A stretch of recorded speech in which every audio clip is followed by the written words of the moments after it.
Siddhu, listen to me Siddhu. ఎలాగూ నా ప్రేమ అబద్ధమని ఫిక్స్ అయిపోయావు. మీ అమ్మ ప్రేమనైనా నువ్వు కరెక్ట్గా అర్థం చేసుకోవాలి. నా ప్రాబ్లం ఏంటంటే నేను మళ్ళీ పెళ్లి చేసుకున్నానని నా కొడుకు నేను మాట్లాడినా కనిపించినా చచ్చిపోతాను అన్నాడు. కానీ నిజానికి నేను పెళ్లి చేసుకుందే వాడి కోసం.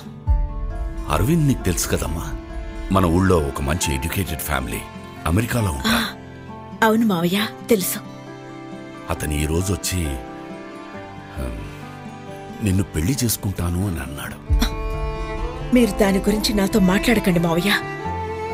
నాకు గౌతమ్ ఉన్నాడు చాలు. అతను నాకొక భార్య కావాలి అని అన్నుంటే ఈ విషయం నీ దాకా తీసుకొచ్చేవాడినే కాదమ్మా. కానీ అతను నా కూతురికి ఒక తల్లి కావాలి అని కోరుకుంటున్నాను అని అన్నాడు. ఆ ఒక్క మాటేనమ్మా నన్ను ఆలోచింపచేస్తోంది. నీకు కూడా ఒక తోడు దొరుకుతుంది. నా గనక ఒక కూతురు ఉండుంటే నేనిదే చేసేవాణ్ణి. ఇంకేమీ ఆలోచించద్దమ్మా. నువ్వు తీసుకోబోయే నిర్ణయం నీ జీవితానికే కాదు, గౌతమ్ భవిష్యత్తుతో కూడా చాలా ముడిపడి ఉంటుంది. నిజానికి నేను వాడికి మళ్ళీ తండ్రి దొరుకుతాడనే పెళ్లి చేసుకున్నాను. కానీ అదే నా జీవితానికి ఒక శాపమైంది డాక్టర్. వాడికి మంచి భవిష్యత్తునిద్దామనుకున్న ఆ నిర్ణయమే వాడి భవిష్యత్తుని నాశనం చేసింది. వాడి కోసమని చెప్తే గాని పెళ్లి చేసుకోవని అలా చెప్పానమ్మా. వాడు లేకుండా నేనుండలేను మావయ్య, నన్ను అర్థం చేసుకోండి. వాళ్ళ నాన్న ప్లేస్లో ఇంకొకరిని ఊహించుకోవడానికి కాస్త టైం పడుతుందమ్మా. కొంతకాలం అయితే వాడికి అంతా నేనే నచ్చ చెప్తాను. చూడమ్మా, ఒక తండ్రిలా చెప్తున్నాను, అన్నీ ఆలోచించే చెప్తున్నాను. నన్ను అర్థం చేసుకో తల్లి. వాడిని ఒక్కసారి కలిసి వెళ్తాను మావయ్య. వాడు నిన్నిలా చూశాడంటే తట్టుకోలేడు. వాడు రాకముందే బయలుదేరండి.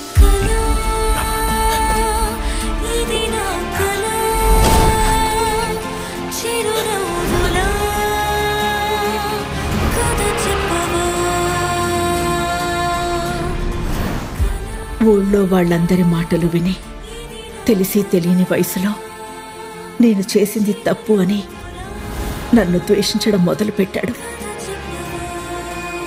కొన్ని సంవత్సరాల తర్వాత నేను వెళ్ళి కలిసినా నాతో మాట్లాడను అన్నాడు.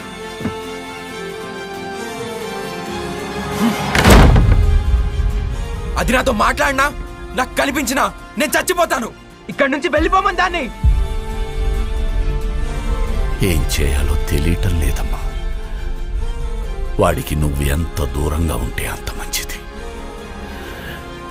నన్ను క్షమించమ్మా. ఇంకా నేను భయపడి వాడితో మాట్లాడడానికి కూడా ప్రయత్నించలేదు.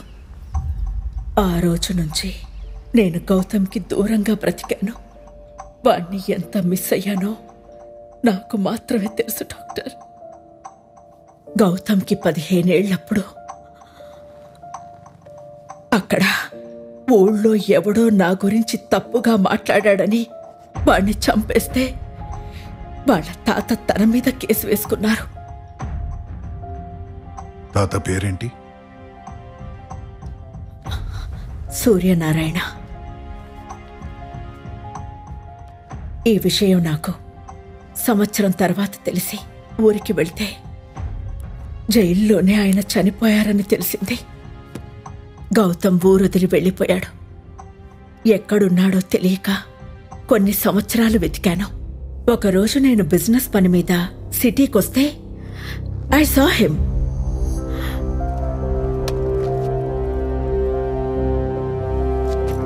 కానీ వాడొక లూజర్గా కనిపించాడు. చూడలేకపోతున్నాను డాక్టర్.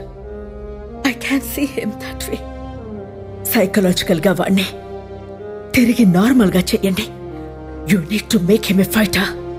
ఎంత ఖర్చైనా పర్లేదు.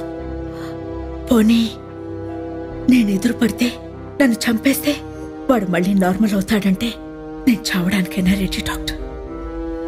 I'm ready to die for my son. No one has to die, Miss Archana. Don't worry. మీరు కరెక్ట్ పర్సన్ దగ్గరికి వచ్చారు. నా పేషెంట్స్ ని ట్రీట్ చేయడానికి ఒక కొత్త దారి కనిపెట్టాను. A real time psychological game. ఈ ట్రీట్మెంట్ ని ఎగ్జిక్యూట్ చేయడానికి I need to set up a team. A very strong and intellectual team. అతని ప్రతి మూవ్మెంట్ ట్రాక్ చేయాలి. And the team will be led by my brightest student, Tara. She will be our prime player in this game. And manam Gautam life lo most hopeless situation unnappudu game ni start cheddam.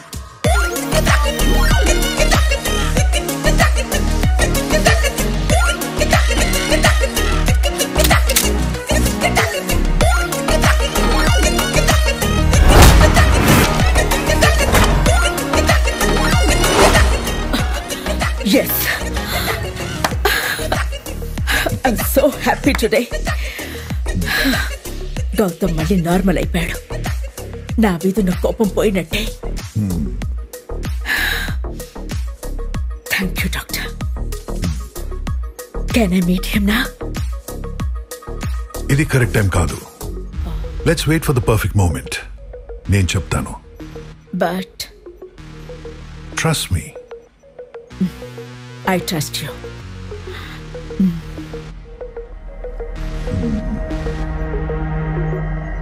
మీ అమ్మ గురించి నీకు ఎన్నిసార్లు చెప్పడానికి try చేసినా doctor ఆపాడు.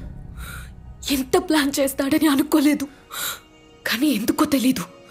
But it's high time now.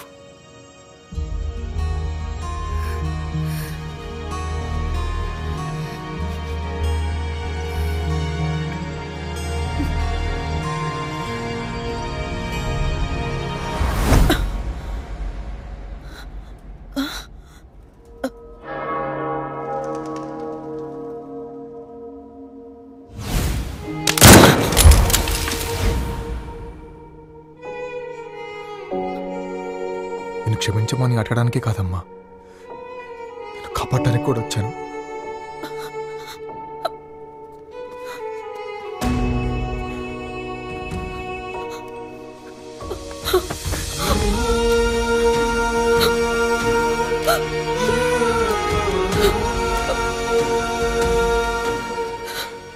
నువ్వు ఆపదలో ఉన్నావు అమ్మా. నువ్వు కలిసింది ఒక సైకాట్రిస్ట్ని కాదమ్మా, ఆడొక సైకో నా కొడుకు.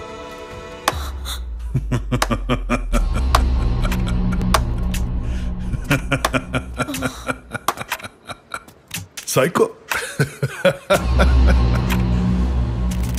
నేనిలా సైకోగా మారడానికి కారణం నువ్వేరా. నీ కొడుకు చంపింది ఇంకెవడనో కాదు, నా కొడుకునే.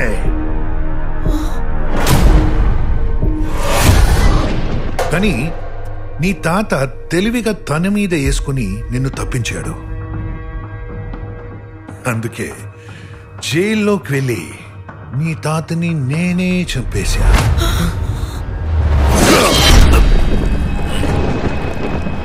నా పగ తీరిపోయిందనుకున్నా, కానీ తీరలేదు.